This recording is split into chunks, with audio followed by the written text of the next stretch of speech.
Senhoras e senhores, sejam bem-vindos ao episódio de número 6, que poderia ser o episódio de número 666 do que você viu? Nosso podcast exclusivo do canal do Erd. Eu sou Edman Correia e dividido a responsabilidade de falar sobre cinema de terror numa semana prévia de Halloween, meu querido amigo Brunão. E aí, Brunão? Chegou aquela época, hein, Ed? A melhor época do ano para quem gosta de terror, para quem gosta de cinema de terror. E chegou o Halloween. Eu sou o Bruno e esse é o que você viu.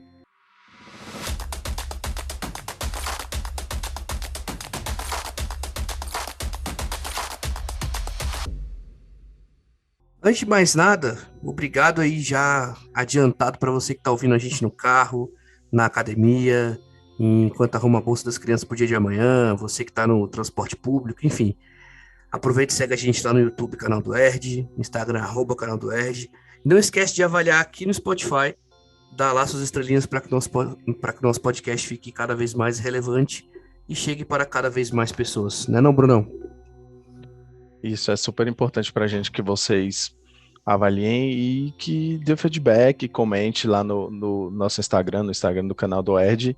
E é isso, a gente sempre está de olho e pode colocar lá seus comentários.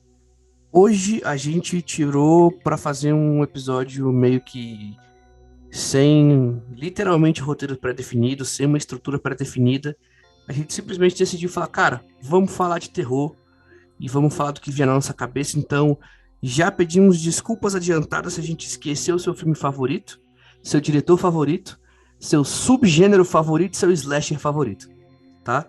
Porque a gente vai falar de muita coisa sem aprofundar em todas elas. A gente vai se aprofundar em algumas, mas não vão ser todas. Cara, tu falou tudo, porque tem muita coisa no terror que nem, cara, acho que a maior verdade que falou é gêneros, subgêneros, gênero do gênero, e algo vai acabar passando. E também aqui peço desculpa se eu esquecer algum filme, mas a gente vai tentar dar uma passada em tudo. Só que antes de a gente começar a falar de terror, Brunão, como eu te disse, eu preciso fazer um desabafo, porque teve uma parada que aconteceu comigo essa semana que eu tô muito puto, velho.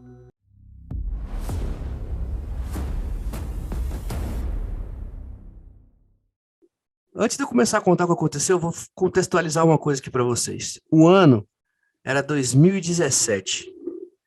Eu tinha saído há alguns meses do canal que eu fazia parte antes, o Crítica Gratuita, e comecei a decidir criar o meu canal sozinho, que foi quando nasceu o canal do Erd. E o primeiro vídeo que eu produzi pro canal do Erd, quando eu comecei a tocar o meu projeto sozinho, foi um vídeo contando a história de como surgiram os spoilers. Tá lá no YouTube, quem quiser conferir tá lá. Se você jogar no YouTube como surgiram os spoilers, vai ter esse meu vídeo lá. E uma coisa que eu sempre tive muito forte dentro de mim é um respeito em relação à experiência das pessoas com o cinema. Porque na minha cabeça funciona da seguinte forma, Brunão. Não interessa se o filme foi lançado semana passada ou se é um filme da década de 50. Se eu chegar para você e contar para você o elemento chave desse filme, independentemente de quando esse filme foi lançado, eu vou estar estragando a sua experiência. E muitas vezes as pessoas usam isso como um argumento. Ah, mas é um filme da década de 50. Tudo bem. A gente até releva quando é muito tempo assim, né? Só que o que aconteceu comigo essa semana? Eu tava lá zapeando o Instagram, logo depois que eu fiz a postagem do episódio da semana passada aqui no Instagram. E aí eu me deparo com uma postagem de uma página de cinema que tem mais de 90 mil seguidores, que eu não vou dizer o nome da página aqui, que estavam dando o spoiler mais absurdo do penúltimo episódio do Game of Thrones, da Casa dos Dragões lá, da Dança dos Dragões lá. E aí, eu já tinha visto o episódio, pra mim não foi um spoiler, porque eu já tinha visto o episódio, só que eu fui lá no comentário e escrevi bem assim, toma-lhe spoiler. Coloquei esse comentário. E aí gerou uma comoção absurda na página de pessoas me atacando, velho. Falando, já tem mais de 2 finais de semana que esse episódio saiu. Você não pode querer que as pessoas não assistam, que não comentem as coisas. O ADM da página comentou a minha postagem falando bem assim: se eu for esperar todo mundo assistir, eu não vou produzir conteúdo. Aí o meu sangue ferveu. E eu entrei numa discussão na internet. Eu entrei numa discussão na internet, Bruno, e não era sobre política, tá vendo? Como eu também sei entrar em confusão com outras coisas, eu simplesmente peguei e falei para ele bem assim: queridão, existe uma tecnologia chamada carrossel.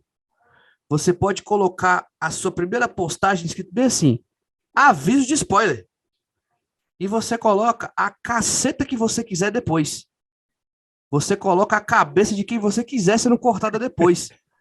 Só que coloca primeiro que você vai postar a caceta de um spoiler. Respeita quem não tem uma vida social largada e que pode acompanhar sempre todas as coisas exatamente no momento que sai, e larga esse seu egoísmo, essa sua necessidade de ganhar clique, ganhar seguidor postando coisa que você sabe que as pessoas vão comentar e vão falar. Palhaço. Fiquei puto, velho. Fiquei muito puto, velho. Porque pra mim, mano, porque o cara, ninguém fala meio assim, é só assistir o episódio quando sai. Tem todo domingo. Falei, mano, não é possível que esses bichos estão falando isso pra mim, mano. Eu sempre fiquei muito irritado com o spoiler, porque o spoiler pra mim ele é uma demonstração pura de um egoísmo intelectual do ser humano. Tipo assim, eu tive a oportunidade de assistir primeiro. Então eu tenho que ir lá e contar para os outros para poder mostrar que eu assisti e estragar a experiência das outras pessoas. Porra, imagina se hoje eu começar a soltar spoiler de um filme, de filmes como A Origem, Old Boy, Os Suspeitos, Clube da Luta. Porra, são Fez filmes sentido. Sexto Sentido. São filmes antigos? São filmes antigos. Só que são filmes, mano, que minimamente dependem da sua virada para funcionar. Uma pessoa que vai assistir qualquer um desses filmes já sabendo o plot principal, ela não vai ser alcançada da forma que as pessoas que assistirem esse filme sem ter o acesso a esse spoiler. Então, mano, eu fiquei muito revoltado, eu fiquei muito puto, porque são coisas muito simples de serem feitas, saca? A gente aqui mesmo, aqui no podcast, às vezes quando a gente conversa sobre os filmes, a gente se segura muito para não dar spoiler, e quando a gente comenta alguma coisa do filme, a gente fala de coisas que são irrelevantes, saca? A gente não vai lá e conta, tipo, o núcleo central do que vai acontecer, qual é o ponto de virada, qual é o desfecho do filme. A gente tenta trazer da forma mais amena possível para não estragar a experiência de quem possa não ter assistido os filmes. Quando eu fazia as críticas e postava lá no canal, no YouTube, era a mesma coisa. Eu tentava não dar os spoilers. Só que tem gente que parece ter um prazer, velho, de postar o spoiler gratuitamente. Simplesmente por postar. Tipo, tô sem fazer nada, vou aqui contar o que acontece no penúltimo episódio de uma das séries mais assistidas do mundo. Só por diversão, assim, só pra ver o que acontece. Enfim, fiquei muito puto, precisava ter esse desabafo. Nossa, você estava falando e eu aqui me coçando para comentar. É muito louco como hoje em dia o problema do spoiler, na verdade isso meio que foi criado com a internet, mas é muito louco como a internet exacerbou esse problema, né? Porque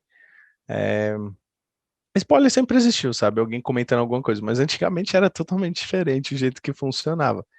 Mas eu queria muito comentar porque eu concordo contigo, sabe? Você não pode colocar uma data de validade no quando a pessoa vai experienciar aquele produto, sabe?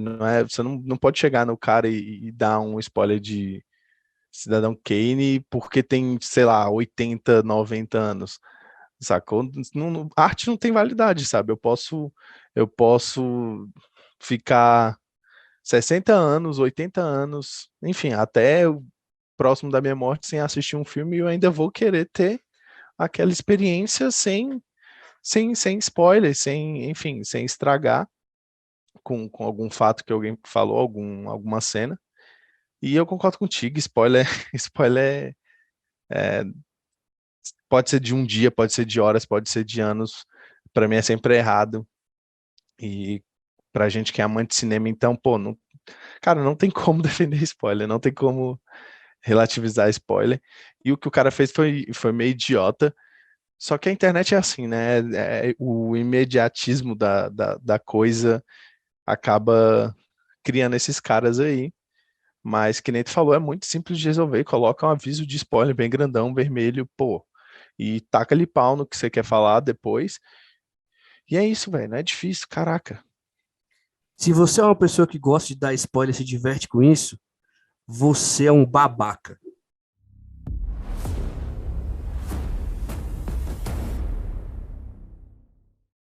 Bora pro tema agora, Brunão? Bora pro terror, bora falar de cinema de terror, bora falar de Halloween, uma data que é muito legal. Com certeza, alguém que escuta a gente deve estar já preparando aquela playlistzinha de quais filmes vai fazer a virada com a galera, porque a gente viveu isso, né? Hoje em dia, a única diferença talvez seja que essas pessoas devem estar procurando nos streamings da vida, né? A gente ainda tinha que ter um tempinho a mais para a gente conseguir alugar os DVDs ou então ter acesso àquela cópia exclusiva educativa que a gente baixava só para fins individuais, né? Que hoje em dia nem isso mais a Verdade. gente dá conta de fazer, porque tá tudo disponível dos streams praticamente.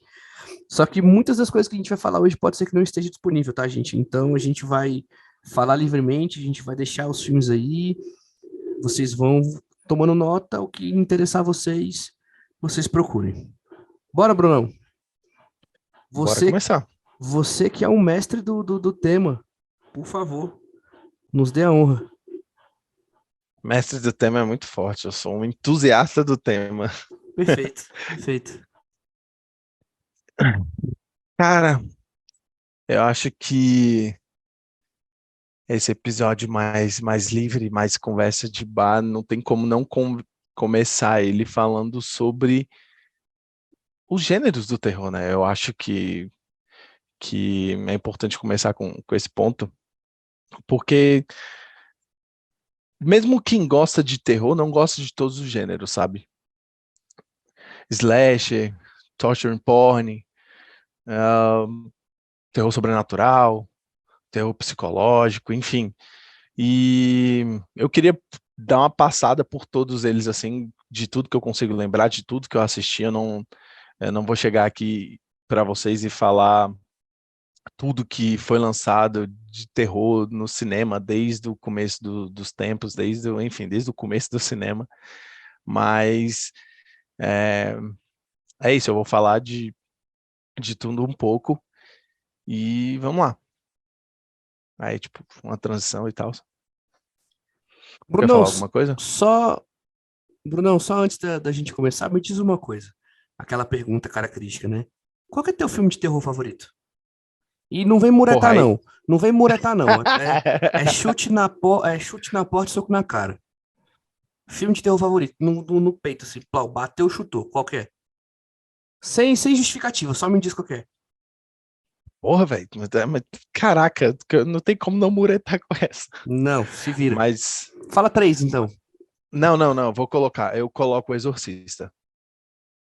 Show. Eu acho que é uma escolha bem fácil, porque é o filme que mais me aterrorizou, assim, por ano, sabe? Não foi dias, não foram algumas noites, foram por anos. Toda vez que eu assistia, pelo menos, principalmente quando eu era mais jovem, era assistir e não dormir, assim, por dias, muitos dias mesmo.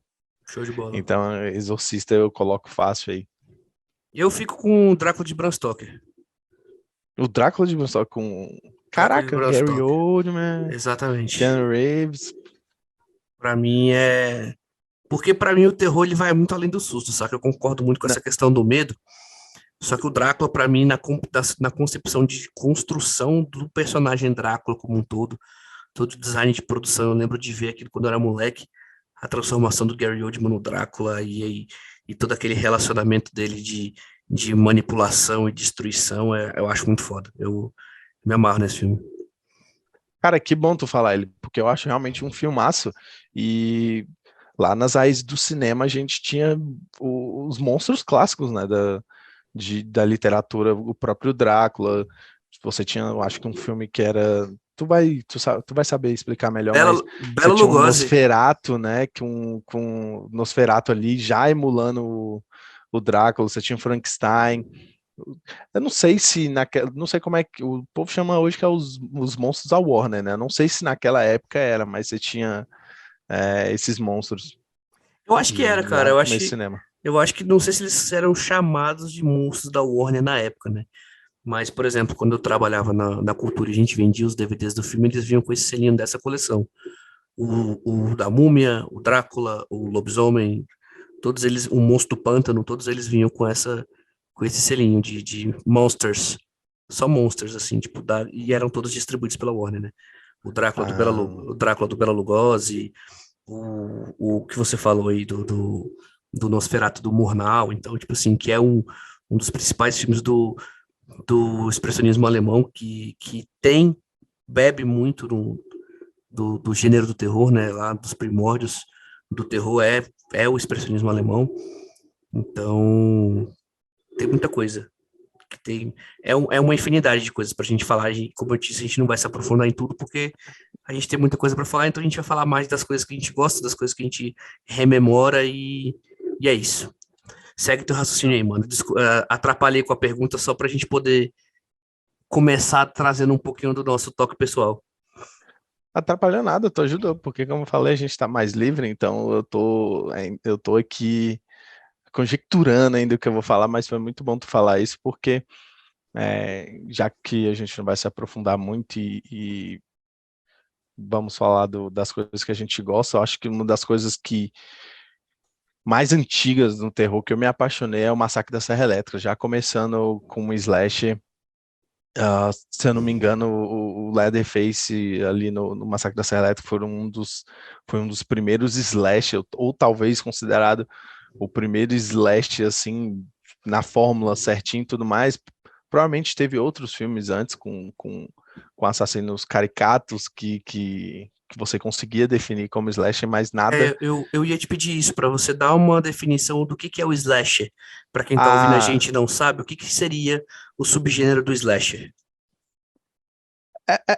eu acho que, assim, resumindo rápido, é um assassino, geralmente não, pelo menos a princípio não tem algo sobrenatural, mas é um assassino que é humano e tudo mais e mata as pessoas. Só que o gênero saiu dessa bolha, até porque eu tava lendo que o Alien do Ridley Scott lá, o primeirão é um slasher cósmico, um negócio diferente, sabe? O xenomorfo, um monstrão perseguindo um pessoal. Então, acho que a estrutura é essa: você tem um assassino, uma criatura, um- uma pessoa, um humanoide perseguindo pessoas e matando, basicamente por matar. E, como eu falei, o mais antigo que eu lembro é o Massacre da Serra Elétrica, sempre me marcou muito. Esse eu vou até dar uma passada um pouquinho mais a fundo, mais rápido também. Lembro que eu ainda assisti em fita, assim, um negócio bem antigo mesmo. E lembrando do quanto eu gosto do Massacre da Serra Elétrica, me deixa o quanto eu fico triste com tudo que veio depois, sabe? O original é incrível. Foi feito com 3 balinhas Sete Belo e um biscoitinho Liane. E é muito louco como tudo funciona, sabe? Os atores eram atores amadores, mas, porra, parece que eles deram sangue. Os caras ganharam lá, como eu falei, uma garrafinha de corote para fazer o negócio, mas eles deram sangue. E, pô, é tudo muito, assim, na produção. Eu não sou, de novo, o cara super técnico. Eu gosto de prestar atenção nessas coisas, eu gosto de absorver tudo que tem no filme: atuação, direção, fotografia e tudo mais, mas do Massacre da Serra Elétrica eu tiro o amor ali, sabe? O jeito que eles fizeram a máscara, o figurino, o tanto ao mesmo tempo que o Leatherface é caricato, ele é aterrorizante e até meio intrigante, sabe? A cena final, assim, do filme, eu não quero dar spoiler, até porque a gente já falou de spoiler aqui no começo desse episódio, mas ao mesmo tempo que é aterrorizante, parece meio arte, porque o Leatherface faz algo que, assim, eu acho, na minha opinião, ficou marcado para o cinema e para o cinema do terror. E é muito bom começar com com ele, porque eu gosto bastante do Massacre da Serra Elétrica, mas nada que veio depois prestou. O Toby Hopper, que é o diretor, ele fez muito sucesso nesse período com os primeiros filmes da franquia. Ele até tem crédito de produção do que veio depois, só que ele também dirigiu Poltergeist, né? Que é outro clássico do cinema de terror, com um gênero completamente diferente, né? Você sai do slasher e vai pro terror sobrenatural. É... o Massacre da Serra Elétrica 1, o primeirão, o clássico, para mim, ele é incomparável. Todos os outros, na verdade, do 2 para frente, eu já acho bem inferiores. O Poltergeist, eu acho um filme ok. Não acho que seja, que tenha muita. A pompa que tem, assim, é mais, talvez, um saudosismo. Teve a refilmagem também, né? Tipo, o cinema norte-americano como um todo, nessa quebra de necessidade de originalidade deles, é muito complexo. Eles acabam buscando fazer refilmagem de coisas que às vezes não precisava, né? Mas só para a gente trazer esse contexto do Toby Hopper como diretor, que também dirigiu. Ele tem um filme muito legal que eu gosto. Eu tenho até esse DVD aqui em casa, que é o Pague para Entrar, Reze para Sair, que é o nome original dele tem a ver com o circo lá. É um filme que é um circo, que a galera chega, entra nesse circo e são uns palhaços que matam a galera, assim, bem característico de slasher também. Só que são grupos de pessoas que matam. Cara, é legal tu falar do Poltergeist, porque eu lembro também de ter assistido quando era criança. E não, cara, é um filme que me assustava assim, mas depois eu assisti ele outras vezes e realmente eu concordo um pouco contigo que não é um super filme, não acho ruim, mas é um filme ok e tal. E já que tu falou de terror sobrenatural, vou até me aprofundar um pouquinho mais no Exorcista. Cara, Exorcista não é outro trunfo de produção, né? Os efeitos do filme naquela época era muito muito louco, bizarro, assim, não tinha nada igual e é por isso que aterrorizava todo mundo, porque o filme, além de ter falar do sobrenatural, na verdade, falar de possessão, demônios e tudo mais, isso já é pesado, só pela concepção da parada já é pesado. Agora coloca isso num filme, uma produção em que, cara, tinha muito dinheiro, agora já diferente do, do Massacre da Serra Elétrica. O Exorcista teve um livro antes, então eles pegaram o livro, vamos adaptar. Se eu não me engano, foi antes, não foi o livro? Tinha um livro antes Acho que sim. tinha Acho que sim. um livro, enfim. Aí eles foram fazer o filme e, cara, tinha dia de produção, tinha um puta estúdio grande por trás, tal, não lembro agora, mas tinha muito dinheiro e, cara, isso se traduziu numa das maiores experiências de terror e sustos de todos os tempos. Não, Cara, é uma atmosfera. só corrigindo, assim, né? Acho não.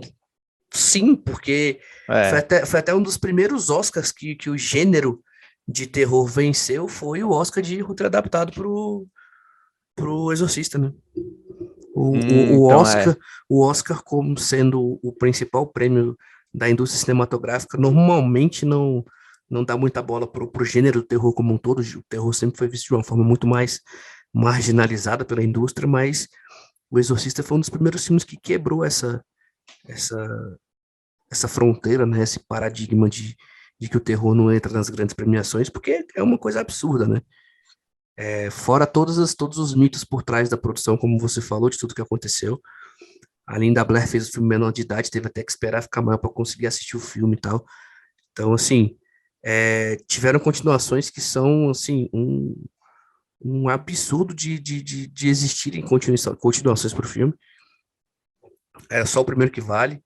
Eu lembro de conseguir ver no cinema quando eles relançaram no cinema aquela versão do diretor com 11 minutos a mais de, de, caraca, de, de, cenas de essas aí, cenas. né?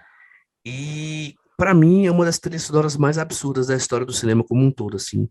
Disparado, é um dos filmes mais imersivos de maneira sonora, assim. Eu acho absurdo o que o Exorcista faz em relação à experiência do espectador. Cara, e tu falou sobre a mística por trás do filme, isso só agrega valor ao terror do filme, porque tem todo como eu falei, uma mística por trás do filme em que era amaldiçoado, é coisa queimando no set, é pessoa que trabalha na produção morrendo, assim, durante a produção, é a própria atriz, a Linda Blair, que depois, mano, parecia ter sido amaldiçoado mesmo, e outros atores da, do filme também passaram por umas coisas bizarras, e tudo isso só contribui. Se vocês tiverem curiosidade, depois pesquisa no Google tudo que envolve esse filme, porque vale muito a pena. E o Ed comentou sobre a trilha sonora. Tu quer adicionar alguma coisa? Não, eu ia só concluir que essa questão do Exorcista, é, ele abre portas para um subgênero dentro do subgênero do terror, que é essa questão do filme de exorcismo, né? É verdade. Que tem outros bons exemplares aí, né? O Exorcismo de Emily Rose, eu acho um filme bacana pra caramba de ser assistido, que dá susto pra caramba, que traz que beira essa questão do réu, e também tem várias atrocidades de filmes relacionados a exorcismo que existem por aí, né? Então, assim, essas questões de possessão e tudo mais que o Exorcista traz, Stigmata é um filme que eu gosto muito. Até o Fim dos Tempos, Fim dos Dias, No- que é com Schwarzenegger, se eu não me engano, eu acho eu acho que é. Eu vou dar um Google aqui quando você for contextualizar a sua questão da trilha sonora e eu completo. Não, achei legal tu falar do subgênero, porque realmente, né, além do terror sobrenatural ser um subgênero do terror, você ainda tem o terror focado no exorcismo, que aí já é o sub do sub de filme de exorcismo. E, cara, tu falou de Emily Rose, o Exorcismo de Emily Rose, que é um dos meus filmes favoritos também. É até meio bizarro, porque assim, eu vi esse filme e o filme ele tem uma proposta muito diferente, porque ele mostra, na verdade, um julgamento do padre e tudo mais, e com flashbacks eu achei muito legal, e eu lembro de ter assistido quando é criança, e eu falo isso para todo mundo que me conhece, que eu quis, quando criança, ser advogado por causa da atriz, da personagem loira lá, que é uma puta advogada, assim, a atriz é muito boa, não lembro o nome dela agora, e ela tá, tipo, muito incrível, assim, no filme, e, velho, eu vi ela e falei, mano, essa mulher é foda, eu quero ser um advogado foda igual ela, só um pequeno, uma pequena historinha relacionada com esse filme, e eu gosto muito do Exorcismo de Emily Rose.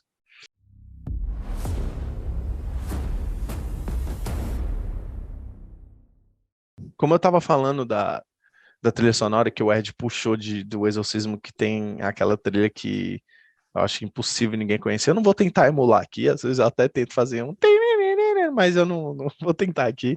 Mas puxando trilha sonora, não tem como não lembrar de outro slasher que é Halloween. A trilha de Halloween é incrível. O tema do Michael Myers, se a gente colocar assim, e todo mundo conhece Halloween, Michael Myers, a máscara do Michael Myers. É um dos maiores slashes de todos os tempos. E não tem muito o que dizer. O Halloween o filme é a representação da época, da data. O filme se passa durante o Halloween, logicamente, e é muito bom. Foi criativo, trouxe. é, Cara, sei lá, eu acho que o Michael Myers, para mim, é super interessante porque trouxe um outro. É porque o Slasher também tem muito isso, né? De ser um assassino mascarado e tudo mais. Só que eu acho que o negócio massa da coisa é como você vai fazer o design do Slasher, do assassino. Ele com um macacão, assim, aleatório, e uma máscara, é algo super simples, mas que tem ali um mistério e ele não fala nada. Então, Michael Myers é muito importante pro terror e não tem como não lembrar dele. Pra mim, cara, é o slasher. Pra mim, o Michael Myers, ele é a definição do que é o slasher, que é aquele ser sem humanidade, né? da gente que joga RPG, ele seria o cara que tem a humanidade já beirando no zero ali, né? É, o John Carpenter, pra mim, ele é um dos maiores contadores de história do cinema, assim, saca?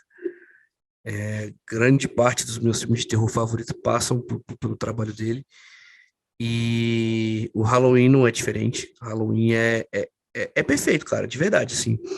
É, todas as versões, até os filmes mais bobos, as continuações que foram feitas mais pra frente, são os que eu não gosto tanto, tem o seu valor de entretenimento, aquilo que a gente falou muito em outros episódios, mas principalmente, e aí eu posso estar até sendo polêmico, porque eu tenho visto muitas pessoas criticando essa última trilogia, né?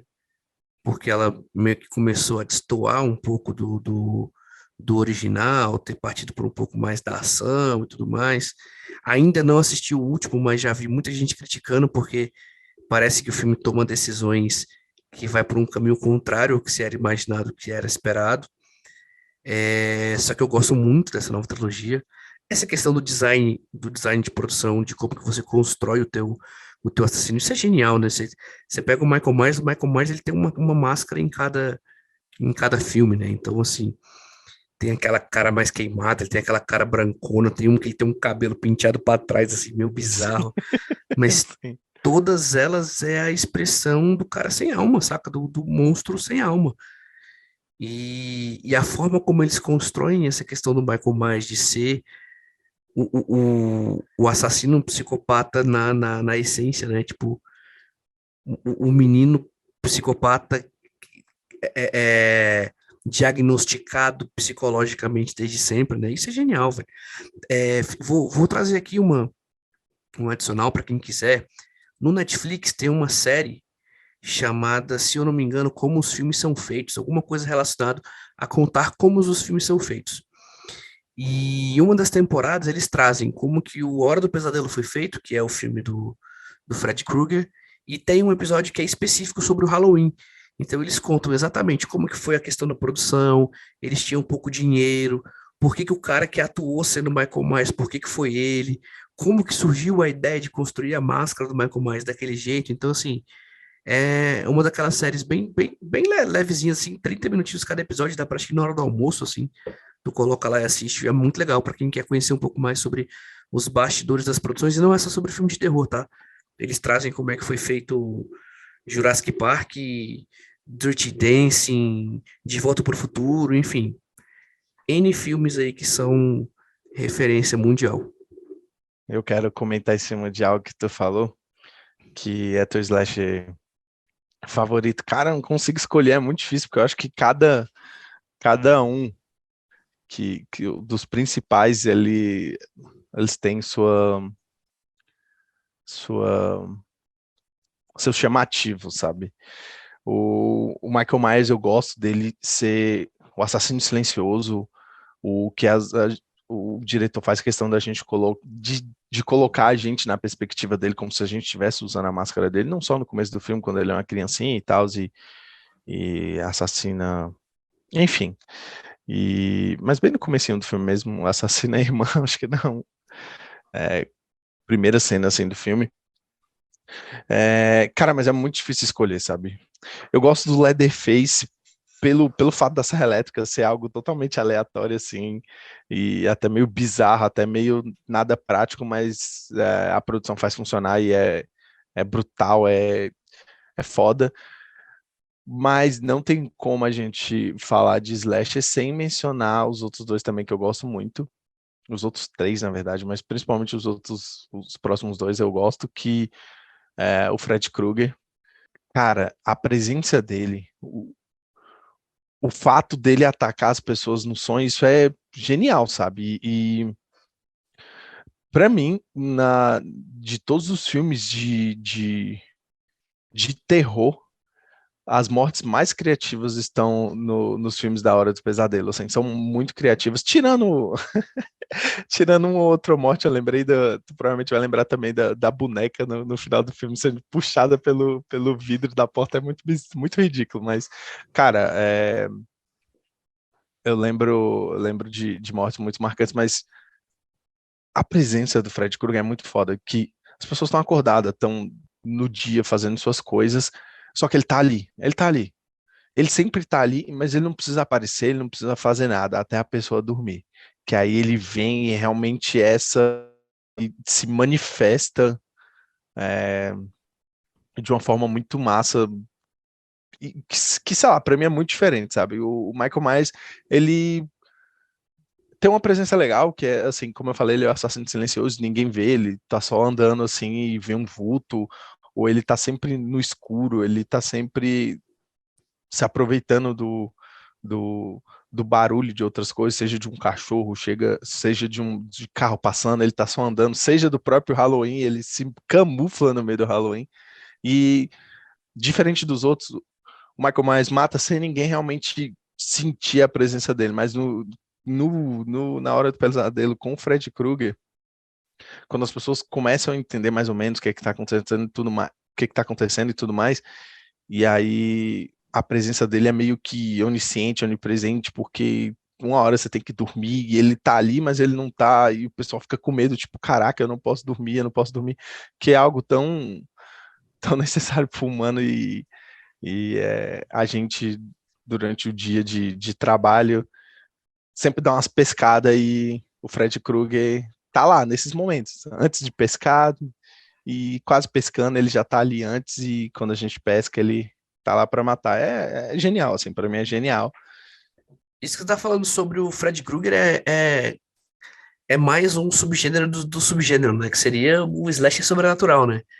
De certa forma, porque ele age quando a pessoa dorme, enquanto todos os slashers que a gente estava acostumado seriam, tipo, pessoas meio que só com problemas psicológicos, sociopatias afins matando pessoas. Então, minha tia querida morre de medo do Fred Krueger desde sempre. Beijo, tia Michele. Beijo, É, tia Michelle. ela morria de medo dos filmes do Fred Krueger. E uma das coisas que eu acho mais bizarro, assim, do Fred Krueger é porque ele é um dos primeiros que não trata só a morte de pessoas idiotas matando por matar, né? Ele traz todo aquele background das crianças, do infantil, de quem era o Fred Krueger e tudo mais, a história de como que ele é criado, né? Por que que ele tem a cara queimada e tudo mais. E ele é um assassino que, por mais que ele seja um vilão, ele tem o carisma do mal, né? Ele tem aquele magnetismo do mal, assim, né? Aquela presença incômoda que é sarcástica, que é irônica, que, que, que, que te provoca antes de ir lá e te mata, né? Então, tipo, e lançou o Johnny Depp, né? Johnny Depp tá lá no primeirão, no primeiro dos primeiros Hora do Pesadelo. E, enfim, é um slasher muito bom. Não é meu favorito, eu não fujo da raia, eu não mureto. Pra mim, o melhor é o Michael Myers, mas o Fred Krueger tem seu valor.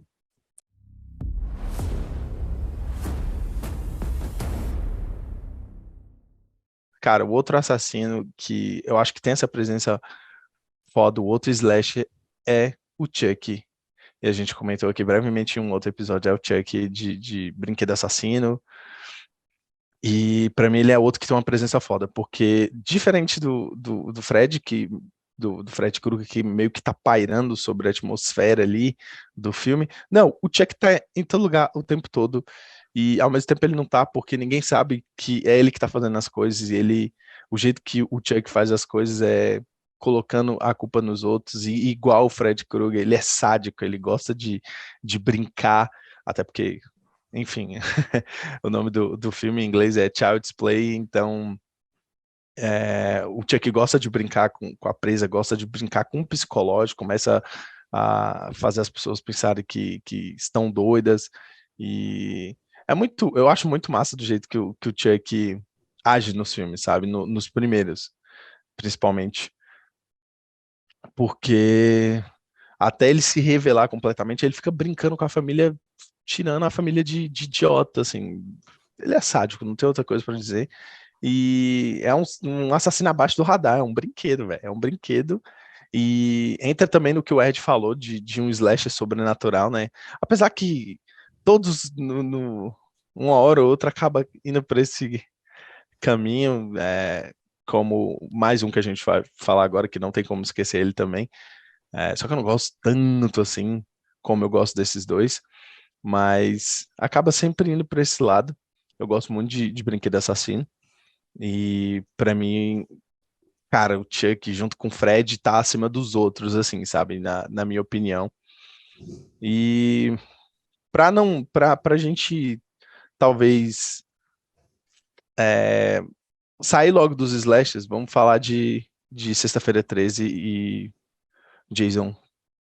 E aí, Ed, quer comentar alguma coisa Só para fechar sobre o o brinquedo assassino? só para fechar o Chuck, Chuck é meu trauma de infância. É, eu tenho medo de verdade do brinquedo assassino até hoje.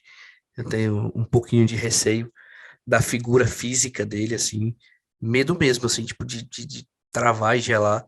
Não consegui assistir a série, até comecei a tentar ver a série porque parece que ela tem aspectos modernos que eu acho muito legal de ser tratado como a questão do bullying e tudo mais. Ele muda um pouco a perspectiva do funcionamento do assassino, né? Porque enquanto nos filmes ele começa a tentar matar as pessoas que são da família dele, e esse meio que ele protege o dono dele, né? Contra as pessoas que fazem maldades contra o dono dele. Então, tipo, tem essa questão que eu queria muito ver, mas é uma questão ainda a ser levado para terapia. Os três, a gente conversou disso fora de uma gravação. Eu queria só trazer isso para a gente poder fechar essa questão do Chuck, que é assim, os três primeiros filmes são muito bons na construção de um personagem caricato e característico do terror, bilheterias em decadência, algo novo é construído, eles estragam a mitologia do boneco como um todo, eles trazem lá o noivo de Chuck, o filho de Chuck, que, cara, pelo amor de Deus, é deplorável, assim, tipo, é- os caras que fizeram isso com o boneco tinham que ser, velho, sério, pelo amor de Deus, sem nem o que dizer para quem criou o noivo de Chuck e o filho de Chuck.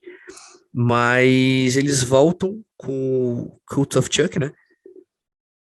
E o Cult of Chuck, ele meio que traz um pouco de novo essa essência, né? Do, do, do terror perdido, eu digamos assim. Cara, que bom tu trazer isso. Eu queria comentar sobre a noiva de Chuck e o filho de Chuck, mas mais quando a gente estivesse falando da trecheira, do trash, outro subgênero. Mas já que tu comentou rapidinho, já que tu comentou rapidinho, eu quero comentar, completar o que o Ed falou, que, pois é, o Chuck, os três primeiros filmes são bons, mas sempre, assim, desde o primeiro até o terceiro, como o Ed falou, já havia decadência nas bilheterias, e aí eles tentaram mudar, fazendo dois filmes trashes que são horrorosos, não são bons filmes trashes, e a gente fala mais um pouquinho sobre trash já já. E aí eles, assim, por muito tempo, o Chuck estava enterrado, e eles voltaram com A Maldição de Chuck, o antes do culto de Chuck, só para completar o que o Ed falou, e aí que eu achei muito legal, porque o filme, mesmo com pouco dinheiro, conseguiu fazer um filme interessante de terror e um filme interessante, de novo, do Chuck, do Brinquedo Assassino. E é um filme bem legal, eu gosto. Não é um super, ultra, melhor filme de terror, mas é um ótimo filme, mas fez barulho e sucesso suficiente para lançarem uma continuação que foi o Culto de Chuck, e graças também à performance do Culto de Chuck. Os dois filmes foram lançados para home video, foi direto para DVD, Blu-ray, enfim, plataformas, é, mídias digitais também. E o Culto de Chuck renasceu o Chuck junto com a Maldição de Chuck, e graças a isso a gente teve a série que já está nessa sua segunda temporada. O pessoal tá gostando, a crítica tá gostando, tá fazendo muito barulho, fez sucesso, e eu fico muito, muito feliz que Chuck não foi enterrado e morto para sempre. Mas ele sempre volta, e dessa vez ele voltou com estilo, e é muito bom ter o Chuck de volta. Sexta-feira 13. Eu acho que isso aí é um ponto de acordo nosso, assim. Acho que você bota para comparar o Jason com todos os outros, ele fica fica abaixo, né? Fica bem abaixo, né? Eu acho que a estrutura dos filmes do Jason são muito batidas, assim. Acho que ele não busca uma inovação, e quando ele busca uma inovação, para mim, ele viaja muito na maionese, que é o do Jason no espaço, Fred versus Jason. Mano, assim, são filmes que, tipo, eu lembro de assistir e falar, mano, o que esses caras estão fazendo, tá ligado? O grande ponto que eu vejo de positivo em relação aos filmes do Jason é a criatividade para as mortes. Eu acho isso um ponto muito legal, assim, a forma como ele comete os assassinatos dele, assim, é muito legal. E eu acho que é um filme que se perdeu na quantidade de filmes que foram feitos. Porque quando você pega no começo, a história em si do Jason era uma história muito legal, assim. A forma como eles vinham desenvolvendo no primeiro e no segundo filme, principalmente, né? Porque se para o primeiro filme do Jason, não existe o Jason. Não tem a máscara do, Exatamente. não tem a máscara do Jason, a máscara famosa do Jason. Ela aparece a partir do segundo filme. Então, assim, tinha um material para ser aproveitado ali que acabou sendo utilizado só para fazer filme a rodo ali, década de 70, 80, 90, vender, vender, vender, fazer dinheiro com bilheteria. E acabou sendo dos slashers para mim é o que para mim ele em essência ele perde até pro Candyman assim, se for parar para pensar, saca? Eu acho a história do Candyman mais legal do que a do Jason. A mitologia de você olhar pro espelho, falar três vezes Candyman e o cara aparecer atrás de você com um gancho e ele ser um cara que foi morto porque colocaram ele tacaram mel e as abelhas foram lá e mataram ele porque ele era negro e queria se meter com a filha do cara que era. Não, tem história por trás, saca? O Jason eu acho mais vago, acho mais genérico, digamos assim, não é nem vago, acho mais genérico. Eu gosto do Jason, eu gosto de Sexta-feira 13, e como eu tinha falado, sempre os filmes começam com um slash normal e vai para o sobrenatural. O Michael Myers mesmo era só um cara psicologicamente quebrado, só que depois vira uma força de um culto, enfim, faz umas paradas e ele vira algo místico. O Jason lá no primeiro filme tem, tem, tem tem o personagem, só que quem mata mesmo não é ele e tudo mais. E como o Ed falou, tem uma o primeiro filme de Jason não tem o Jason. E depois também ele vira uma parada aleatória, assim, um começo do filme cai o Jason tá morto e um raio bate na cripta dele, enfim, onde ele foi enterrado e ele volta como uma entidade, assim. E é sempre isso. O Chuck mesmo, ele era um psicopata que, antes de morrer, fez um ritual para colocar a alma dele no boneco. Então, uma hora ou outra, os O slashes vão para lá. sobrenatural aparece, né? O sobrenatural aparece. E, não, e foi muito legal o Ed falar de Candyman, porque é um filme muito interessante, o clássico que fala sobre racismo e tudo mais, que nem ele falou, é bem construído. E é um slasher também que já começa com sobrenatural e tal. E é muito legal, assim, a concepção de Candyman. Quem não viu, é, vale dar uma chance pro antigo e pro remake, que eu ainda quero falar aqui, mas aí vai ficar para um remake barra reboot, barra soft reboot, barra continuação. A gente fala mais sobre isso quando eu for falar do novo Candyman. Cara, eu sempre falo que a gente vai encerrar de Slash, eu tô com muito medo desse programa ficar gigantesco. Mas não tem como não falar de Pânico, né? Que é do Wes Se Craven, o cara se que você não criou. puxasse, eu ia puxar. Não, então vai lá, eu quero que você fale Não, agora. Falei demais já. eu tô falando porque se você não fosse puxar porque você falou de ser o último, eu já ia falar, mano, se ele não for puxar se ele não for puxar o Ghostface, eu puxo, né? Cara, É, o Pânico, assim, o Wes Craven, ele é um dos mestres do gênero, né? E toda a saga do Pânico, ela veio com uma proposta de construir e de ir contra aos próprios conceitos e estereótipos criados pelo gênero do slasher durante toda a história do cinema. Então, quando você pega. E para mim, eu amo isso, principalmente no Pânico 3, que tem um personagem que é o cara que fala, mano, todo filme de terror é assim, tá ligado? Não vamos fazer isso porque, ó, acontece isso, isso, isso, e isso. Então ele já tem o personagem que vai trazer toda essa contradição, né? Fora toda aquela questão de, tipo assim, o pânico, o Ghostface, o assassino do pânico não é uma pessoa, né? Cada filme, alguém vai assumindo, alguém vai assumindo, alguém vai assumindo, alguém vai assumindo. Então, é como se o É um pânico. manto, né? É como se o assassino do pânico fosse, tipo, a mensagem a ser passada, digamos assim, né? Dentro de cada história, com o contexto da personagem principal, da Cindy e tudo mais. Então, acontecem coisas muito legais dentro da estrutura dos filmes do Pânico, que para mim, cara, faz ser uma das melhores sagas de terror, assim, ever, mesmo, de verdade, assim.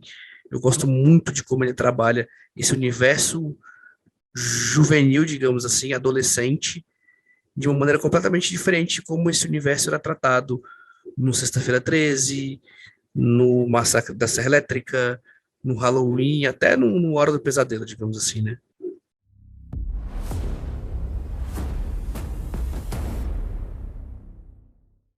Cara, vamos falar de trecheira. Eu amo trecheira, eu gosto de trash, que é um subgênero. E o trash, para quem não sabe direito, o trash ele já é uma pegada de um terror mais cômico, mais expositivo, até nojento, escatológico ali.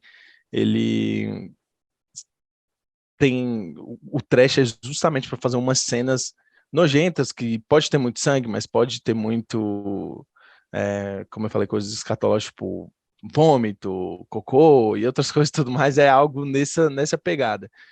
E mas principalmente o uso de cenas ridículas para fazer rir, para causar um certo desconforto. E não tem como começar a falar de trash sem falar de Evil Dead. O primeirão, ele começa mais terror, mas com certeza tem sua pegada trash, e a partir do 2 é totalmente trash. Evil Dead é um filme do Sam Raimi que fez a primeira trilogia de Homem-Aranha com o Tobey Maguire. E eu amo Evil Dead, trecheira de qualidade. Como a gente estava lá falando de Chuck, é isso que eu ia puxar, que depois que Chuck começou na decadência, os produtores, enfim, criadores, tentaram mudar e colocar uma parada mais trash. Aí veio a Noiva de Chuck, que é um filme de terror trash, só que é horrível. E às vezes eu até vejo muita gente confundindo que trash, confundindo o trash, na verdade, não como um subgênero do terror, mas como um filme de terror ruim, sabe? E não é isso, sabe? É, há filmes de terror trash que são maravilhosos, e Chuck, a noiva de Chuck, o filho de Chuck, não, são péssimos exemplos, são horríveis. Inclusive, não assistam, não assistam de jeito nenhum, pulem a noiva de Chuck e o filho de Chuck, não dá para aceitar. E aí, Ed, tá lembrado de algum trecho aí? Alguma trecheira de qualidade Cara, que tu curte? eu acho que o Sam Raimi, ele é um bom expoente mesmo, né? Os filmes da Morte do Demônio são assim, sensacionais, assim. Eu lembro que coisas relacionadas ao trash que eu gostava muito,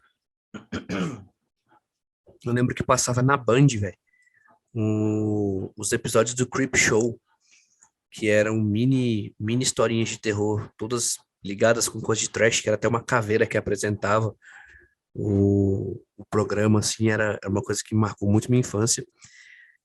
Eu queria aproveitar esse espaço do trash para poder falar de um realizador brasileiro, que é o Rodrigo Aragão. Ele é um diretor de cinema lá do Espírito Santo, que ele tem vários filmes, e todos os filmes que ele trabalha são dentro desse conceito do trash, né? Ele tem o filme de estreia dele, que é o Mangue Negro, que é de 2008, depois o Mar Negro de 2013, o Mata Negra de 2018, que é um filme que já tem uma produção financeiramente falando já maior. Ele dirigiu A Noite do Chupacabras, Ele dirigiu Fábulas Negras de 2014, O Cemitério das Almas Perdidas, que é o último filme dele agora, de 2020. E alguns desses filmes dele inclusive, são possíveis de achar no Prime Video. A primeira trilogia é possível de ser achada no Prime Video, Mar Negro, Mangue Negro e, e Mata Negra estão disponíveis no Prime Video. Então, assim, é, mostra também a força da nossa produção nacional, né? Voltada para o terror. A gente às vezes muito se questiona do porquê que o Brasil não emplaca o cinema de gênero propriamente dito. A gente é muito forte com drama, a gente é um dos melhores países no mundo a fazer documentário, mas no quesito, nesses quesitos mais de filme de gênero, às vezes a gente fica um pouco atrás. Só que às vezes é meio por falta de investimento, de apoio, de condições para que esses filmes possam ser realizados. Aqui em Brasília mesmo, a gente tem o exemplo do Thiago Belotti, que fez o Capital dos Mortos 1 e 2. Eu tive a oportunidade de participar mais ativamente na, na produção do Capital dos Mortos 2. E, e são filmes de pessoas que têm vontade de fazer, né?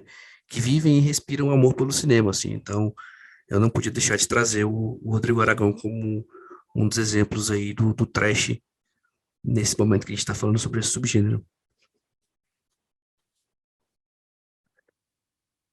Além de Evil Dead agora que a gente tá falando do Sam Raimi, depois de lançar o Homem-Aranha, ele voltou para suas raízes e lançou um filme que eu gosto bastante e que não fez barulho, mas eu sei que depois até meio que virou um cult ali, que é o Arraste-me para o Inferno. Arraste-me para o Inferno.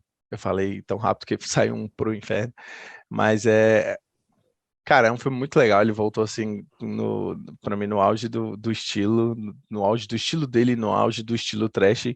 E é muito bom e eu precisava mencionar a Arraste-me para o Inferno. Tu conhece, né, Ed? Para mim é um dos melhores filmes dele, na verdade. É um filme que tem uma construção que foge, ele até foge um pouco das batidas mais convencionais do trash que a gente está É, acostumado do dele, só que os elementos do trash ainda estão lá, é só porque é um filme mais bem produzido, né? É uma história, sim, é uma história mais, digamos assim, dentro de uma caixinha de um filme de terror que poderia ser um filme de terror genérico. Só que em determinados momentos ele escracha e falou, é isso, vamos vomitar na cara das pessoas e caraca, vamos, tu vamos, resumiu bem. vamos esparrar sangue para todo lado. Então é mais ou menos isso mesmo. Não, resumiu bem. Arraste-me para o Inferno é isso. Ele começa com uma estrutura básica, mas depois tu tá rindo de umas situações bem aleatórias. E, cara, é que nem tu falou, o Arraste-me para o Inferno, ele fica mais fora dessa caixinha do trash, às vezes, quando você olha o filme, justamente por causa da produção. Porque o Evil Dead, ele tem os caras, de novo, eles filmaram com um saco de balinha enfim, e um refrigerante, um Guaraná Jesus, e tem muito o filme ou melhor, é um filme B, tem tudo que um filme B, cara, enfim, tem a cara de um filme B, assim, e não tem pra onde correr. O Evil Dead é muito filme B e o Arraste-me para o Inferno já é um filme que parece, por ter mais dinheiro, parece sei lá, é um filme Pô, bem maior. parece não é, velho. Na verdade é É um assim, filme né? maior, Você sai de um até porque filme, você sai de um filme que a estrutura é um filme feito dentro de uma cabana no meio do nada e passa para um filme que conta uma história com uma cidade, tem cena no metrô, tem cena, né? É muito mais complexo, por exemplo, é um filme de produção mesmo. né, tu tá certíssimo. Tu lembra de alguma trecheira? Porque assim, tem muita coisa, só que eu não consigo puxar na minha mente agora. Tem um que eu gosto bastante, que o Wes Craven, de novo, a gente falando dele, tá envolvido, que é o Wishmaster, o Mestre dos Desejos. É trecheira de qualidade, tem 4 filmes. Vale muito a pena assistir os 3 primeiros. O quarto é horrível, não assistam. Mas é trecheira de qualidade, é morte aleatória e super criativa. E é muito bom. Procurem. Se eu não me engano, a última vez que eu assisti estava disponível no Prime Video, mas eu acho que talvez não esteja mais, a gente tem que googlar depois. Mas Mestre dos Desejos, fica aí a dica de filme trash. Pô, mano, pensando assim, me vem na cabeça o Projeto Grindhouse, do Tarantino, com o Robert Rodrigues, Eles fizeram o Planeta do Terror e o Death Proof juntos, né? Como se fossem um filme só que são dois filmes, né? O Planeta Terror que é o que o Robert Rodrigues dirige, ele tem essa pegada mais pro trash mesmo, ser de zumbi, e o Death Proof, que é um filme mais daquela pegada sexual do terror, né? Com o Tarantino dirigindo. Me veio isso na cabeça. Tu levantou o dedinho aí que fala, meu lindo. Ah, não, é porque eu quero até complementar e te fazer uma pergunta. Tu falou de Robert Rodrigues fazendo uma parceria com o Tarantino, e isso só me lembra um Drink no Inferno. E aí, tu coloca ele como trash, mano? Tu acha tipo um filme trecheiro ou tu acha que é sei lá, um filme de vampiro, só que um pouco. Que, aliás, pode até ser a gente colocar aí. Não colocar, é um subgênero de filme de terror, filme de vampiro. Mas tu coloca como sendo um filme de vampiro ou um filme de vampiro trash aí? Ou nenhum dos dois? Fala aí o que que tu acha. Qual o rótulo que tu usaria? Pô, se eu tivesse que escolher, eu acho que é um filme de vampiro, mano. Pra mim é um filme de vampiro. Eu colocaria mais como um filme de vampiro. Mais, Aliás, top, amo. mais do que um filme de vampiro trash, assim. Porque por mais que ele tenha o sangue é característico deles, né? Dos Uhum. dois, né? Eu acho que eu colocaria mais como um filme de vampiro. No geralzão, assim. Eu amo Acho que esse é porque. filme. Amo, amo, amo.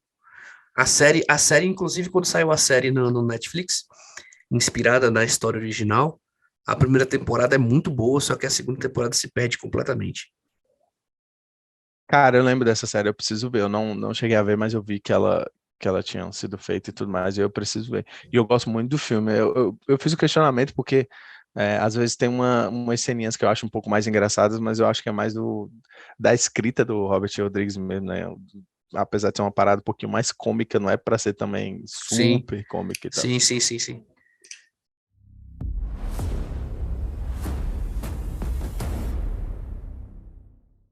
Agora tem um gênero que eu sei que muita gente não gosta e eu até quero passar rapidinho, que é o torture porn, né? Que é aquele o filme de tortura, de desmembramento. Muita gente vai lembrar aí do Albergue, mas principalmente, além do Albergue, também você pega um pouco do trash e de torture porn, o Centopeia Humana. Mas eu acho que o principal, na minha opinião, pelo menos, é Jogos Mortais. James Wan, primeiro filme maravilhoso. Mentira, quem eu tô enganando? Eu acho todos os filmes maravilhosos, não tô nem aí, eu gosto de todos, é O, muito bom. o 2 é fraco pra cacete. Ah, para com isso, O 2 é fraco. O você não 2 sabe o que você tá falando. o 2 é os Jogos Mortais Big Brother Brasil, né? Que é todo mundo dentro da casa. É o 2, né? Esse? Sim, Fraco. todos são bons, você não sabe o que você tá Os falando. Jogos Mortais um é tão genial que aí fizeram o 2, cagaram tudo, tiveram que chamar o James Wan pra voltar a fazer os filmes, porque o 2 é tão ruim que ele só volta no 2, do 3 pra frente. E aí Sim. volta a ser Jogos Mortais. É, Aliás, falando de James Wan, eu sei que tu quer puxar algo aí, hein? Talvez uma das suas franquias favoritas, ou duas franquias favoritas de terror. talvez não, é a franquia do novo século. É o que existe de melhor do cinema de terror produzido aí nos últimos muitos anos, que é a trilogia do Invocação do Mal, cara. Para mim, o James Wan, ele já surge inventivo e inovador desde sempre, assim. Ele é um cara que a visão que ele tem de mexer com o cinema é muito provocativa, né? Quando você pensa que o que ele fez lá com Jogos Mortais, ele brinca com você, deixando na sua cara o tempo todo, todas as respostas do filme o tempo inteiro estavam ali, é um daqueles filmes que acaba, você tá, uau! É um filme que te proporciona a sensação do uau. O Invocação do Mal, ele quebra muitos estereótipos de subgêneros conhecidos de filmes de possessão, ou filmes de casas amaldiçoadas, ou filmes de com essas questões religiosas que trazem o terror, que para mim a principal batida dele é o jump scare, velho. O cara que decide fazer um filme de terror e vai combater o uso de jump scare, para mim esse cara é sensacional, saca? Se, eu lembro como se fosse ontem, eu assistindo o Invocação do Mal uma primeira vez, com alguns amigos meus lá na minha casa, de chegar naquela hora do susto das palmas, que bate a palma assim, e a gente fala, velho, pelo amor de Deus, pausa esse filme aí, vamos fumar um cigarro, vamos tomar uma água, porque, mano, tava, juro pra você, velho, a gente tava imerso mesmo assim naquilo, saca? E é um susto bobo, é uma coisa boba, mas a construção a ambientação para aquele susto, tudo que ele faz antes, desde o momento em que a mulher começa a andar na casa, desce a escadinha, joga a bolinha pro escuro, a bolinha volta, não sei o que, toda a construção dessa cena, ela é muito perfeita, saca? O James Wan, ele é o mestre da história dele, ele é o mestre do movimento de câmera dele.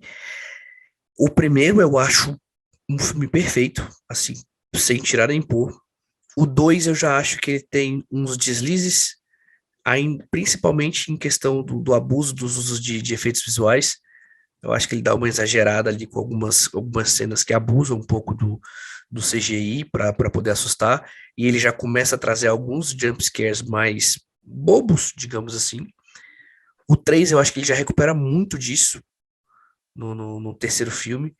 É uma coisa que eu gosto muito no 2 principalmente, é a quebra que ele dá, e que ele é muito bom nisso, em todos os filmes de terror que ele fez, que assim, ele vem com um filme pesado, pesado, pesado, pesado, pesado, pesado, muito susto, muito susto, muito susto, e do nada ele coloca uma cena leve da família curtindo um momento de paz, antes de você mergulhar ali na espiral do terror que vai seguir até o final do filme. Então isso eu acho magistral, assim. E porra, inventivo pra caramba agora o Maligno, né, velho? O Maligno, pra mim, é um dos. Por mais que o filme não seja tão bom quanto os outros filmes, você ter um respiro de criatividade de algo que nunca foi visto barra feito no gênero de terror, que é um filme que tem muitas coisas batidas, cara, esse cara merece muito, muito reconhecimento pelo trabalho que ele faz pro gênero, saca? Se vocês não assistiram Maligno, assistam Maligno. Tá lá no HBO Max. Cara, vale muito a pena assistir Maligno, porque é um filme de terror que muda conceito, assim, saca? Tipo, é algo que você literalmente nunca viu. Nunca foi feito. É o primeiro, é isso. É, o cara é o gênio mesmo. Eu também gosto dos filmes dele. E não tem muito o que dizer. Acrescentar do James Wan, tu já falou tudo. E, cara, mas agora que tu me lembrou de filme sobrenatural, eu preciso falar de, já linkando um outro gênero com um filme que pega dois gêneros fortíssimos, que é o de filme sobrenatural, enfim, demônio e tudo mais, e found footage, que é Atividade Paranormal.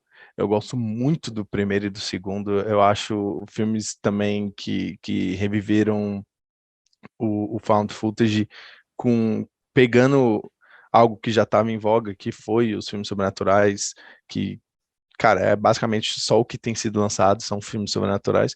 E eu gosto muito, cara.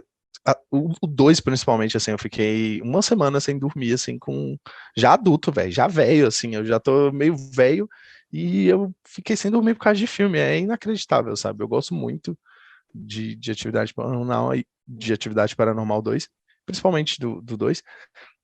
Mas cara, eu gosto demais e Found Footage é um gênero que tentaram fazer muita coisa, mas não tem muita coisa, né? Eu acho que não tem muito o que mencionar, tem, sei lá, tirando a Bruxa de Blair e Hack, né, que a gente comentou um pouquinho mais cedo, Hack que também pega isso de Found Footage, pega ah, talvez sobrenatural, talvez filme de criatura, sem ser algo sobrenatural. Tem isso aí também, cara, é tanto subgênero que a gente vai acabar esquecendo algo aqui, certeza.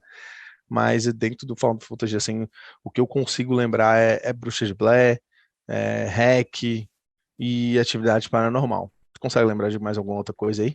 Lembro, cara, lembro. O Found Footage, eu acho que ele tem a bênção digamos assim, de você colocar o filme já em primeira pessoa. Eu acho que a tendência do filme em primeira pessoa já faz com que você. Duas coisas, né? O filme em primeira pessoa e aquela sensação de falso documentário. Eu acho que isso já traz uma imersão que facilita muito você acionar os gatilhos de susto de quem está assistindo os filmes. Então, por pior que o filme seja, você consegue assustar. Básico. Isso, você vai conseguir tomar uns sustos ali, se divertir com isso. Cara, não, totalmente. E o que tu falou é perfeito, porque eu acho que esses filmes me pegam tanto, principalmente o Atividade Paranormal, porque tu não precisa fazer uma suspensão de descrença tão grande. Por exemplo, tu pega o Fred Krueger, pô, tu tem que fazer uma suspensão ali de que, beleza, existe um assassino que mata nos sonhos. Já com esses filmes, não. Caralho, tu fica pensando, mano, e se for real? E se isso aí realmente, lógico que não é, mas, tipo, e se isso aí for realmente uma fita que eles acharam, um DVD, um arquivo filmando uns espíritos real numa casa, maluco. Aí eu acho que é isso que me pega e isso que me deixa sem dormir. E o que pira é que, tipo, o filme começa, né? Tela preta e entra o lettering. Inspirado em acontecimentos reais. Aí você já Já tranquei. mano, não quero mais essa porra, não. Não quero mais. Exatamente. Já tranquei. É, tem duas paradas, dois filmes duas sagas, né? Que eu acho que vale a pena a gente comentar. É o Creep, o 1 e o 2. E a trilogia do VHS, né? A trilogia do VHS eu acho muito bom, principalmente porque são antologias. São filmes de antologias. Então, tipo assim, o VHS 1, 2 e 3 são vários curtas dentro de um mesmo filme com histórias completamente diferentes, desde de demônio até zumbi e tudo mais, assim, e que eu acho que vale muito a pena ser conhecidos. Tu pode falar com mais propriedade sobre o Creep porque tu viu recentemente. Cara, não, pois ouvintes, eu já quero deixar claro aqui que minha memória é horrível. Eu falei do Creep, dos dois Creep, o 1 e o 2. Eu assisti porque indicação do Ed, e eu gostei dos dois filmes. O 2 para mim é muito bom. O primeiro é bom, assim, nada demais sobre ele, mas o 2 é muito bom e é muito bom que ele tenha lembrado. E eu já quero deixar aqui gravado que minha memória é horrível. Eu assisti recente, comentei nesse podcast em episódio passado e não lembrei de comentar do Creep. Aliás, assistam Creep, os dois estão disponíveis na Netflix e são muito bons, assim, o segundo é muito bom, o primeiro, como eu falei, é bom.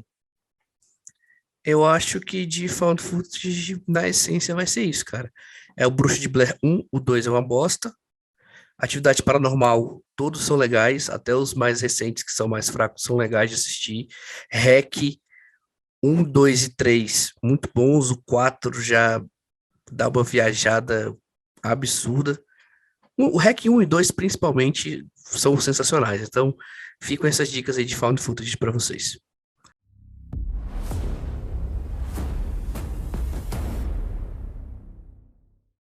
Cara, e não, eu falei de filme de criatura, filme de monstro, como a gente já falou no começo do- da discussão sobre os monstros, Drácula, enfim, Frankenstein e tal, e lembrei de filmes de lobisomem, né? Filme dos licântropos aí. Lembra de algum, Ed? Cara, Lobisomem Americano em Paris é um dos melhores filmes de lobisomem já feitos de todos, assim, a história é sensacional, a construção do lobisomem é uma das mais bem feitas de todas.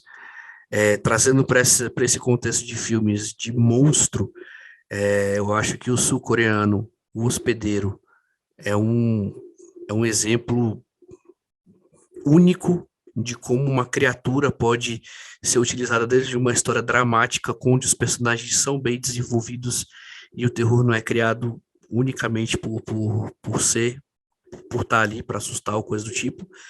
E para mim, um dos melhores filmes de vampiro de todos os tempos, assim, que é também um filme sul-coreano, que é o Sede de Sangue, que é dirigido pelo Park Chan-wook, que é o mesmo cara que dirigiu Old Boy, que para mim ele tem uma premissa fantástica, assim, que é um padre que você tem aquela visão de ser uma criatura do bem, né? Um padre que se voluntaria para ser cobaia de um teste, de um exame para curar uma doença, e ele acaba se tornando um vampiro. E ele entra naquele conflito moral dele ser um padre e não poder matar as pessoas para se alimentar. Então, assim, tem uma construção muito criativa, tem cenas muito violentas e é o puro suco do cinema sul-coreano, assim, eu sou apaixonado. É um dos meus favoritos de todos. E, pô, a gente não pode deixar de falar de zumbis e o mestre, né? Que eu vou deixar aí com você. O Mestre, tem uns Blu-rayzinhos aqui guardado. Jorge Romero, cara, basicamente, não, se eu não me engano, não foi ele que criou o zumbi no cinema, mas foi o cara que popularizou e que definiu tudo que a gente gosta em zumbi. Ele é referência para tudo de zumbi. É, A Noite dos Mortos-Vivos, Madrugada dos Mortos, se eu não me engano, que é o. E o Amanhecer dos Mortos, é porque eu acho que em inglês é Dawn of Dawn the of the Dead. Dead. Não, eu conheço mais por esse título, então não sei como eles traduziram, mas Jorge Romero, mestre do filme de zumbi, influenciou tudo que veio depois, inclusive o Madrugada dos Mortos do começo dos anos 2000, é um soft remake, um remake, porque tem muita diferença, mas é um remake ali que, inclusive, se eu não me engano, tem o James Gunn roteirizando, escrevendo, enfim, e o Zack Snyder dirigindo. E eu Exatamente, gosto, Zack Snyder. cara, eu gosto pra caralho. Eu gosto pra caralho de Madrugada dos Mortos, eu gosto muito de filme de zumbi, eu gosto do Jorge Romero, tem os Blu-rayzinhos aqui antigos, os filmes são bem antigos do Jorge Romero, e não tem como falar de filme de criatura, de monstro, sem falar de zumbi, sem falar de Jorge Romero. O roteiro do Madrugada dos Mortos é do James Gunn com o Romero, né? Direção do Zack Snyder. Uma das bilheterias mais fortes aí de 2004. Foi um Cara, filmaço. E eu lembro do Madrugada dos Mortos que o que eu achei que mais me impactou, porque foi a primeira vez que eu vi um zumbi correndo, velho. Porque sempre a gente tinha aquela imagem assim, o zumbi é aquela criatura idiota, lerda, que o problema é quando você tem que enfrentar ela em bando, em grupo, em quantidades extraordinárias de pessoas. Porque no 1 a 1 você talvez consiga se safar, né? O Madrugada dos Mortos, ele já quebra isso no meio das suas pernas. Ele já bota o zumbi pra correr atrás de você, isso é muito foda. E aí, aproveitar que a gente tá falando de zumbi, eu vou trazer o. Porra, eu vou. Não é nem pra indicar o filme, mas é porque o Zumbilândia, ele é muito legal na questão quando ele começa o filme e ele traz, tipo, a listagem das dicas do que você precisa para sobreviver a um ataque zumbi. E a primeira dica que ele traz é cardio. Então, tipo, quando ele trouxe isso, eu falei, eu não vou sobreviver a tamo um. fodido. Eu não vou sobreviver a um apocalipse zumbi, porque se eu tiver que correr, eu vou morrer. É isso.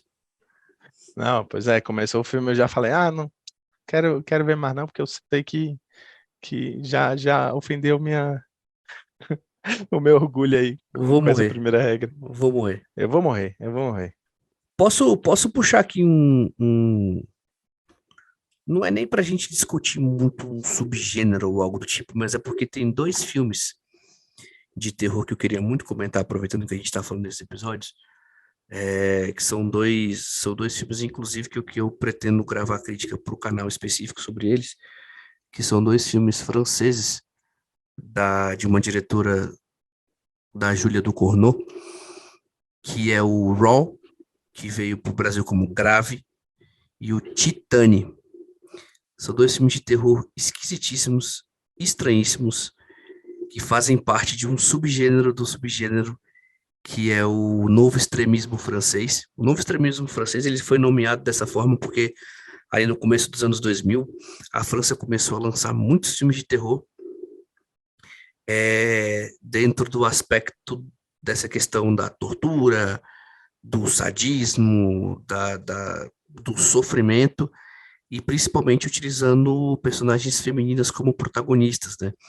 E a gente tem o Fronteira, tem o Mártires, que inclusive teve um remake americano, mas o francês é muito mais destrutivo imageticamente, digamos assim. O Clímax do Gaspar Noé, e aí tem o Grave e o Titane. O Grave ele conta a história de uma menina que entra por uma faculdade, não lembro direito qual curso que ela vai fazer, e ela é vegetariana. E aí no trote, eles precisam comer, acho que é carne de coelho, alguma coisa assim. E aí quando ela come essa carne, ela cria um impulso de vontade de comer carne e ela se transforma numa canibal, assim, é muito foda.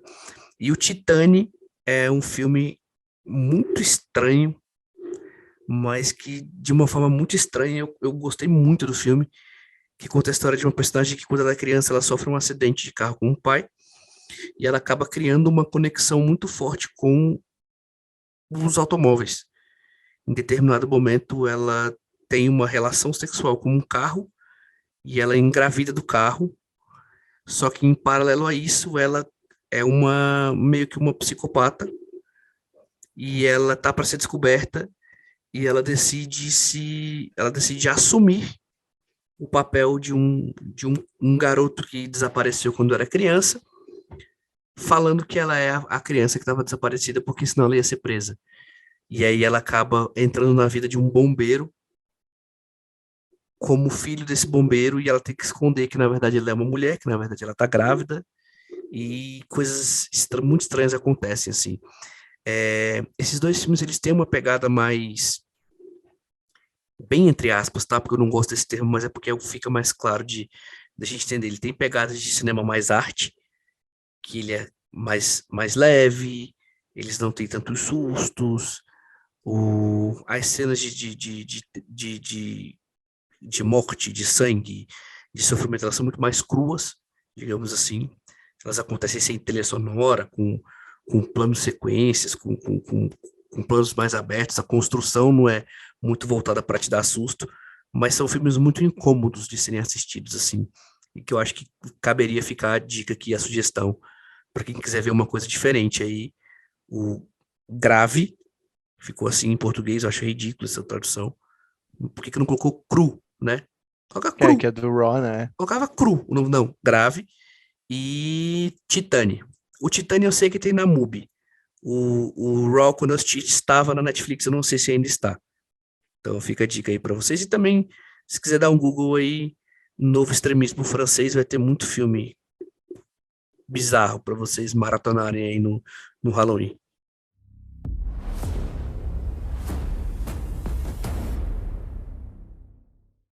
É, a gente já passou por muita coisa, mas o que tu me diz sobre o terror nacional, Ed?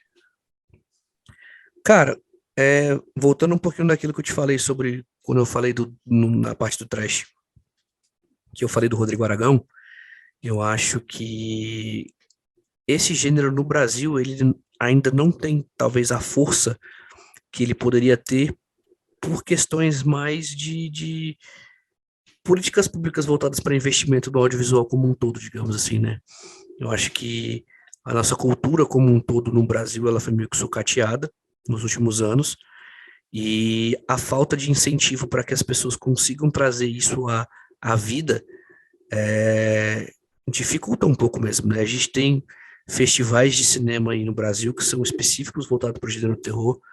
O Fantaspoa é um dos principais festivais de cinema do Brasil e um dos festivais que mais lança filmes do gênero, mas a gente ainda assim, ainda tem muita coisa que a gente consegue trazer,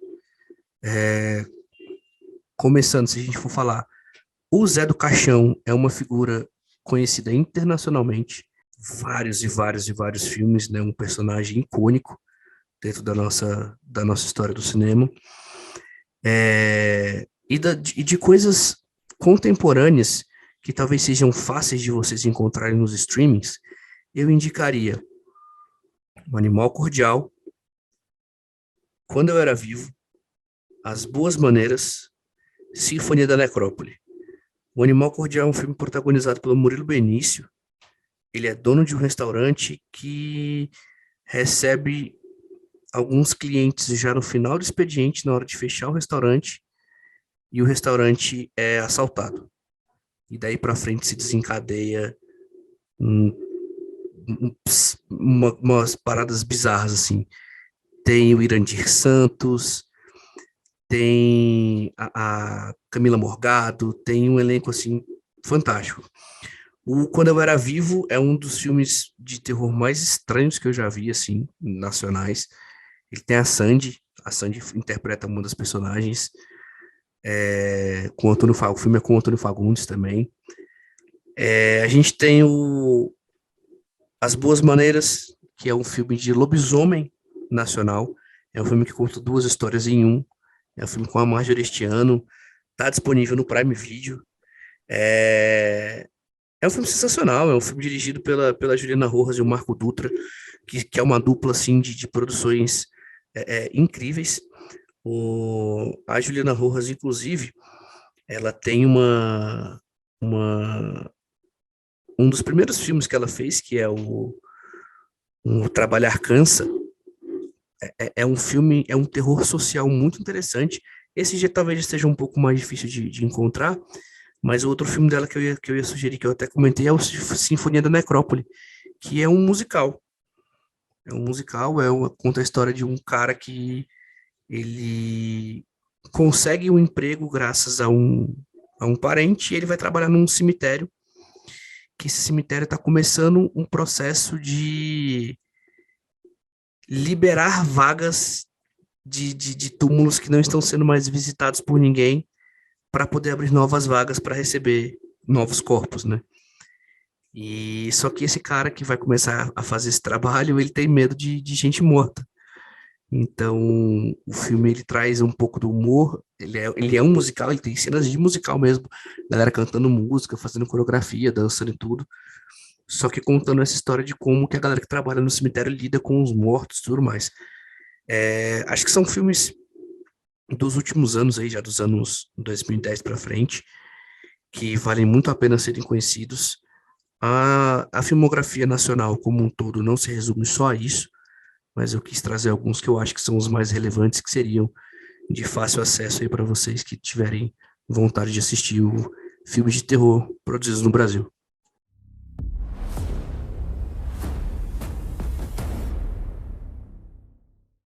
Pessoal, o Ed falou agora sobre terror social e isso me lembra de falar mais uma vez, mil perdões se a gente esqueceu algum filme, se a gente não falou de algum gênero. Como ele falou do terror social, a gente já falou do Jordan Peele recentemente, foi um dos episódios que saiu nas semanas que se passaram. E o Jordan Peele é conhecido por fazer esse terror mais social. E também tem um terror psicológico que a gente não falou muito, mas também tem aí o Midsommar, o Ari Aster, que tem isso do terror psicológico nos filmes dele, apesar de se entrelaçar com outros gêneros. Mas, de novo, se a gente não falou de algum filme que você gosta muito, de algum gênero que a gente esqueceu, comenta lá no Instagram, comentem seus filmes favoritos, seus gêneros favoritos, que a gente sempre está de olho nas redes sociais. E uma última coisa que eu queria pontuar são os filmes das adaptações dos livros do Stephen King. Tem muito filme, passando, sei lá, começando desde, sei lá, passando de Carrie, a Estranha, por Iluminado, e It, tem várias adaptações da Netflix, 1922, saiu um agora recente, que, se eu não me engano, é de um conto do Stephen King, que é O Telefone do Senhor Harrigan, é, do Campo do Medo, tem várias adaptações, Jogo Perigoso, que é um filme muito, muito bom, adaptado do conto do Stephen King, e tem vários filmes na Netflix, e é isso, era a última coisa que eu queria falar sobre os filmes de terror. Stephen King é meu autor favorito. Stephen King escreveu o meu livro favorito, que é O Dança da Morte. É um livro assim que foi o primeiro giga livro que eu li na minha vida.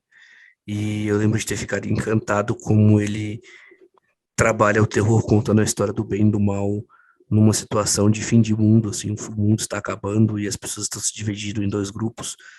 É, Tinha um filme feito para TV na década de 90, recentemente saiu uma série que tem até a Whoopi Goldberg no elenco.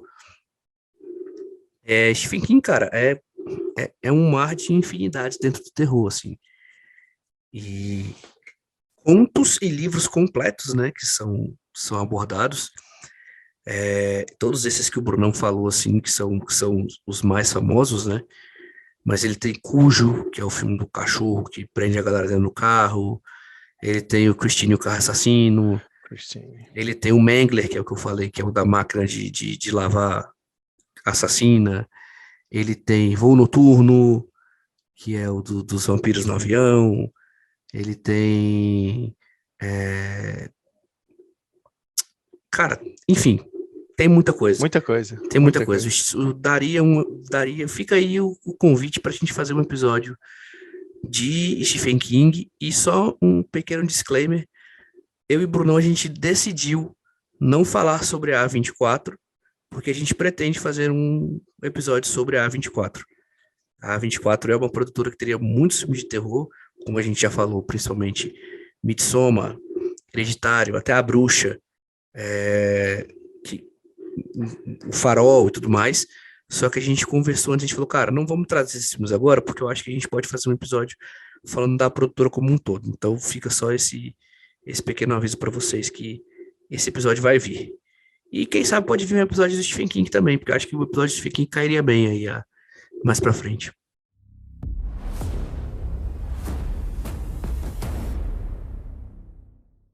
E é isso, galera. Esse foi o episódio de hoje, um pouco maior do que o convencional. A gente quis fazer ele de um jeito mais leve, que a gente pudesse falar mais solto, para que a gente pudesse abordar vários filmes, para trazer várias sugestões aí, indicações de filmes para vocês. Passamos por coisas mais óbvias, passamos por coisas não tão óbvias. De toda forma, para quem for aproveitar o Halloween assistindo filmes, tem muita coisa que você pode aproveitar aqui do que a gente falou. Para quem de qualquer forma não vai aproveitar o Halloween, mas queira ter dicas na manga aí de filmes de terror, eu acho que a gente conseguiu cumprir bem o papel informativo, investigativo e jornalístico de trazer para vocês várias sugestões de filmes de terror aí. Não, cara, foi um episódio muito bom e a época de Halloween é ótima nos streamers, porque eles sempre fazem umas playlists, fazem uns banners comemorativos ali, Halloween, assista tais filmes e tudo mais, e sempre tem, e a maioria dos filmes que a gente falou aqui, você vai achar um ou outro nos streams. O complicado é ter todos os streams para ver tudo, mas sempre pode ter um ali no Prime Video, um no HBO, um na Netflix, um no Globoplay. Mas eu amei esse episódio e a gente falou sem estrutura, sem amarra, e foi muito bom. E se você quiser uma parte 2 desse episódio, da gente só falando de filme de terror, deixa lá no comentário, lá no canal do Erd no Instagram, que a gente vai levar em consideração todas as opiniões de vocês. Já queria aproveitar para agradecer você que tá aí levando a gente com você, aonde quer que seja que você esteja nos ouvindo. Aproveita para curtir o canal do Erd lá no YouTube, canal do Erd, Instagram, @canal do Erd. No Spotify, vai lá, avalie a gente com a estrelinha para que o nosso podcast se torne cada vez mais relevante e a gente consiga alcançar mais pessoas. Brunão, muito obrigado pela parceria de sempre. É isso, valeu e até o próximo episódio.